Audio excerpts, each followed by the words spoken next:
Well, joining us now is France 24's Douglas Herbert, who's been monitoring that opening day hearing, an opening day hearing that will be long remembered. Pandemonium. It's unprecedented, extremely rare. Even the senators, Charles Grassley himself, those who've been there decades on this committee, said they have never seen scenes like that at a nomination hearing, at a hearing for a Supreme Court nominee. And what's going on here? Well, look, we know that this is for the highest court in the land, and this justice isn't just any other justice. He's replacing a swing vote on the court, Anthony Kennedy, who's retiring.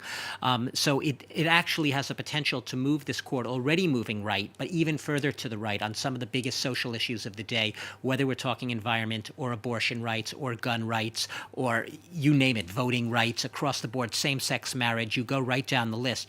There are fears on all of this issue as to what the sort of juridical thinking of this nominee is. What the Democrats' argument has been, and they are in the minority as they are in the Senate and in the House, obviously, is that this is basically a premature hearing, that they've only seen the tip of the iceberg, a very tiny fraction of the total document, the paper trail, so to speak, of this nominee's career, namely many years that he spent under George W. Bush in the White House then as both a chief counsel in the White House and also as a staff secretary, both pretty significant legal positions offering advice on a lot of the issues of the day. You remember the big issues in the George W. Bush administration, torture, Guantanamo, so on and so forth. What the Democrats are saying is they're not just gratuitously trying to delay and obstruct the process. They're saying in order to do their constitutional job as senators, which is to vet nominees to the Supreme Court, they need to have a good understanding of what his background is. They say they don't have that right now. They say this is a premature hearing, and under the circumstances, they are working, basically, they are ill-equipped to do their jobs properly. And that after the opening scenes that we heard, well, the hearing continuing, the Democrats opting to stay in the room. Stay in the room, but in their opening remarks, giving some very pointed comments. I will note that Senator Patrick Leahy, Democratic senator from Vermont, basically called this, and I'm quoting, the most incomplete, the most partisan, the least transparent vetting for any nominee I have ever seen.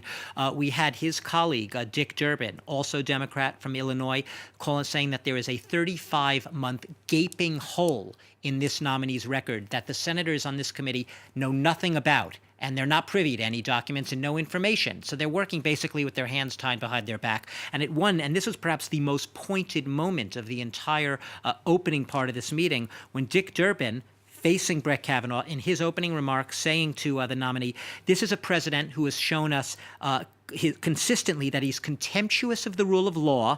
It's that president who has decided you are his man. So are people nervous about this? He asked the nominee. They're concerned about this? Of course they are. So he's trying to articulate at least what a lot of the minority senators on this committee are thinking. Now, you did have, in the Republican side, one of the supporters of Brett Kavanaugh calling this nomination hearing by mob rule. So trying to basically depict the Democrats as being obstructionist, trying to shut down a hearing and trying to prevent the Senate Judiciary Committee from doing its business. But whatever you argue, this is unprecedented. These scenes are not seen very often in the Senate chamber. Douglas Herbert, many thanks for that.